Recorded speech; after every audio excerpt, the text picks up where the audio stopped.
You know, I'm not joking when I get up on air and I say that what you're seeing in Europe, England, the United States, Canada is tyranny. We're one step away from him just disappearing. When I was in Canada, they said, "You're here to ship drugs in, aren't you?" And I was like, "No." And they said, "Listen, we find one porno picture on those computers, you're going to get years and years in prison." And I said, "These are our office computers?" And I said, "What, like illegal porn?" He goes, "No, anything. Topless girl, you're going to prison." So they spent hours and hours searching them. Thank God none of the office computers, because who hadn't clicked on something by accident or on purpose or whatever? You know, porn's everywhere on the web. None of it on our computers. And they were cussing at me, screaming at me. It sounds like the Greeks aren't that mean. They did shove on him and grab him, he said. But that's where this is going. I mean, I was there being told how I was going to be going to a Toronto prison. Going back to our guest, London Guardian reporter. He's filed 2 stories now, one about his arrest yesterday and one about how he was going and, breaking it down. And we go back now to Charlie Skelton. Charlie, you're in the police department right now. Are you miles away from the meeting spot of Bilderberg? Hello? Yes, sir. Sorry, I couldn't hear you. There was loud Greek voices. Sorry. So you're just stuck in the police department and that's the end of it? Yeah, no, well, I got a feeling I'm about to be waved off, what with me, A, being no threat whatsoever, and B, no one seems to know what's going on. What type of questions? Well, because they're so compartmentalized. I'm sorry, go ahead. I was going to pass you over to one of the policemen, if you'd like. Oh, I'd like to talk to him. What's his name? Yeah, okay, it's a lady. It's the one I described as... Yeah, it's the one I described as the Christina Aguilera. I'll put her on. Oh, hold on. Oh, okay, lovely Greek lady. Oh, she's gone away. Oh, how annoying. Oh, she doesn't want to talk to you. Sir, look, more importantly, can you tell us about the EU law and being registered to be able to buy seeds? Can you tell me... I've been released. Here we go. I'm off. Go, my friend, go. Okay, thank you very much. But no. Ask him if you'll be arrested again if you take photos of Bilderberg. Ask him.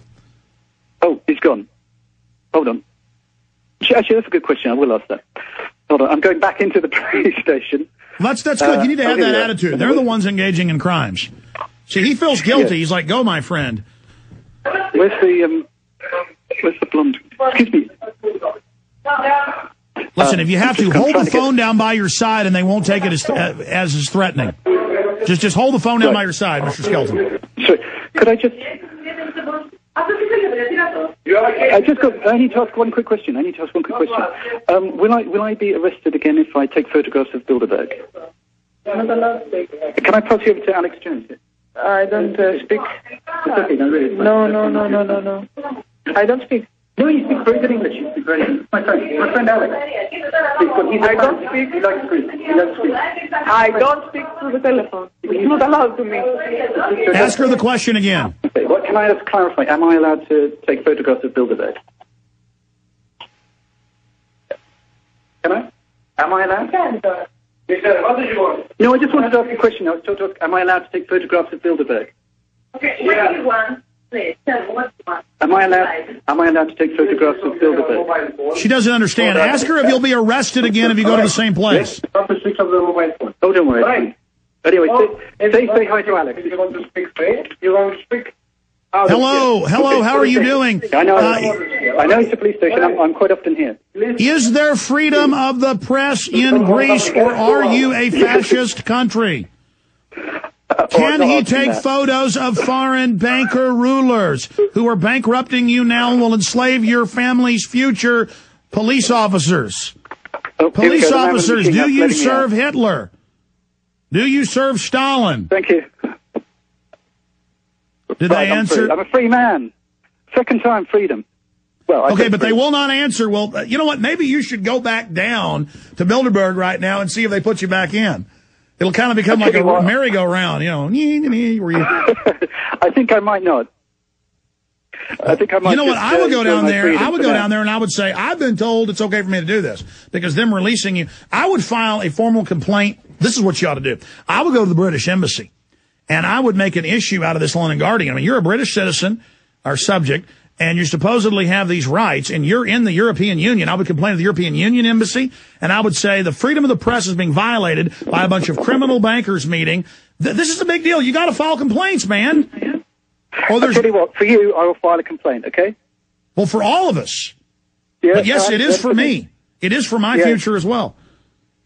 Yeah, no, I know.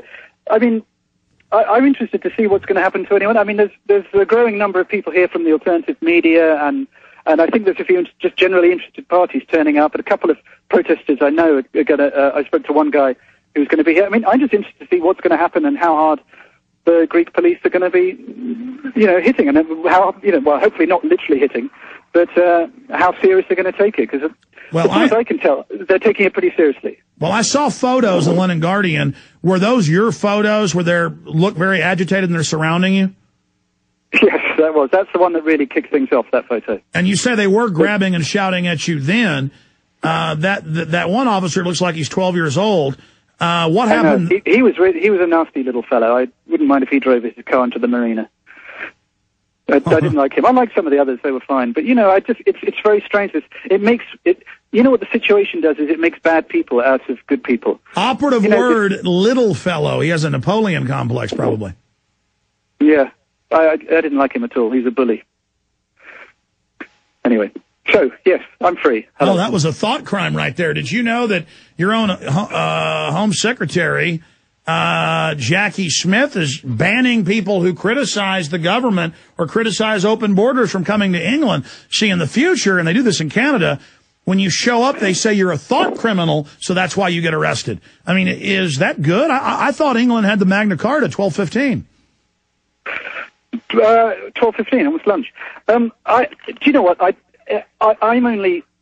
have to say to you, Alex, I'm only just waking up to what's going on. I'm one of those people who's taking their first tentative footsteps into awareness of a world which isn't pretty, and it isn't necessarily being run for the right reasons by the right people. And I'm just learning, and I've been twice in a police station for doing absolutely nothing. I mean, really nothing.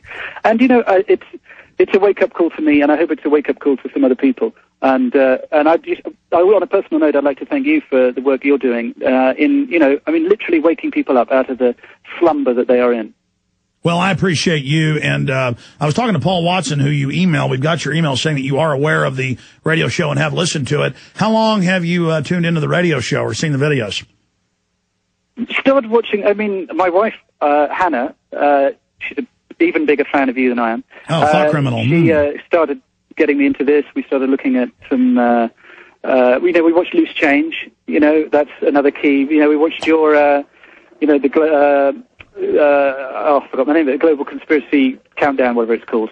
Isn't that terrible? I forgot the name of your movie. And a couple of those videos, started looking at that, started reading, started listening to the radio show. And you've got some really interesting guests on, and you hear some new ideas, some different perspectives, and it's. I mean, thank God we've got the internet now. I don't know how long we're going to have it for in the way that the level of freedom of communication we have at this second. I don't know. That scares me. But at the moment, this is a time of awakening. I think for everyone. I genuinely believe that, and I don't know how many people are going to, wake up. Sorry, I keep saying that, but it is the appropriate metaphor, I think. I don't know how many are going to, and let's just hope it's enough. Well, the London Guardian needs to make a big deal out of this because, we have the Times of London, we have Haaretz, we have all these big papers. In fact, I'm going to read those later on air. I thought I'd printed the Haaretz story. Just Google Bilderberg and Haaretz. And it's one of the stories down, and it says, global elite meeting to chart future of world government. All these news articles I'm reading this morning and today, they're now admitting it. This is a big deal because in the past, I had the New York Times just 8 years ago say I was insane. It didn't exist. Bohemian Grove didn't exist. Bilderberg Group didn't exist. When the groups had already written books and bragged about how they existed, and German presidents had written about it, and prime ministers had written about it, to now have it be all over the European press, all over the British press, but not in the U.S. press. Last year was the biggest blackout we'd seen in a decade. Newspapers showed up but said they weren't allowed to really write about it. So there was no U.S. press. Finally, Politico this year did a Bilderberg report dealing with my film, The Obama Deception, and how Barack Obama was clearly there, and how they helped kidnap the airplane full of media, telling him he was going to Chicago on his plane, but he didn't, and he went to Brook Street. Yeah. I mean, not Brook Street. He went to the Chantilly, Virginia Marriott, and Brook Street was 2006. So I would hope you'd get some of that in your article, that there's a history of intimidation, shooting at Jim Tucker, that there's a history of threats, and that what does this say about the global elite, that they're meeting in secret, setting the financial future? You know, the Bilderberg Group has leaked, and the BBC's even reported that they set up the European Union covertly, that they're setting up. I mean, this is a fact, sir. This is the group. If we arrested these people right now and they've committed